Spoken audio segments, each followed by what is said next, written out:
उद्धव जी का मन भर रहा है, लेकिन उनको अपना काम याद आ रहा है। उन्होंने कहा, बाबा आप सौभाग्यशाली है कि कृष्ण ने आपके यहां लीला करी, लेकिन वो किसी का बेटा नहीं, वो परम पिता परमेश्वर है।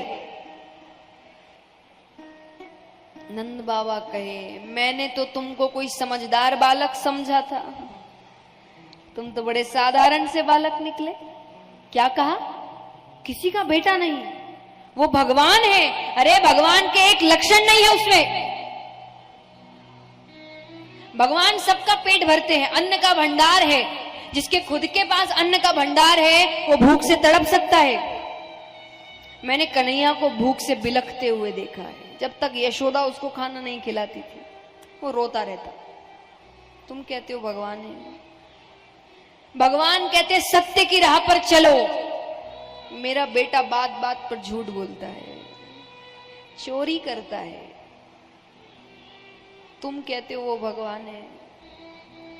और चलो मुझसे गलती हुई कि मैंने उसको भगवान कहा, मैंने उसको बेटा कहा। क्या भगवान से गलती हो सकती है?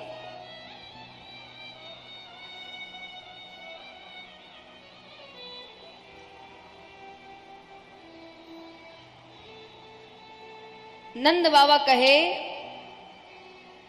कि मुझसे गलती हुई, मैंने उसको बेटा कहा। पर क्या भगवान से गलती हो सकती है? हो सकती है क्या?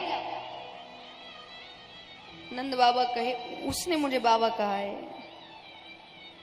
उसने यशोदा को मैया कहा है। जब गोपियां कहती कि नंद बाबा गोरे, बलदाऊ भैया गोरे, यशोदा मैया गोरी, तू कहां से आ गया, तो इनका बेटा नहीं है, वो क्रोधित हो जाता। वो कहता कि मैया कह दे जा मरी से कि मैं तेरो छोरो हूं। तुम कहते हो वो भगवान है, और चलो मैंने मान लिया वो भगवान है, तो तुमको लगता है तुम्हारा ये कहना मेरी विरह वेदना कम कर देगा? विरह वेदना मतलब, विरह वेदना मतलब दूर होने का दुख, बिछड़ जाने का दुख।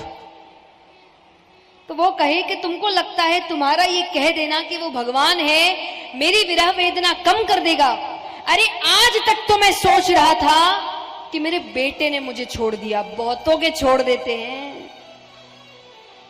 बहुत बच्चे हैं जो माँ बाप को छोड़ देते हैं, अलग कर देते हैं, घर से बाहर निकाल देते हैं, छोड़ के चले जाते हैं।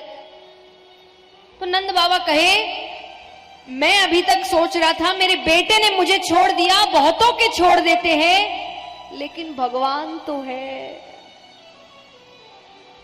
मैं उसके भरोसे रहूंगा, वो मेरा साथी है। पर तुमने आज क्या कह दिया? तुम्हारे ज्ञान के अनुसार भगवान मेरा घर छोड़ के चले गए। इससे बदनसीब घर नहीं हो सकता जिसके घर को भगवान ने त्याग दिया। नंद बाबा कहे, तुमने तो मेरा दुख और बढ़ा दिया, क्यों आए तुम? नंद बाबा और रोने लगे। रोते रोते उन्होंने अपनी आंखें बंद कर ली। उद्धव जी को समझ नहीं आ रहा मैं बोलूं क्या।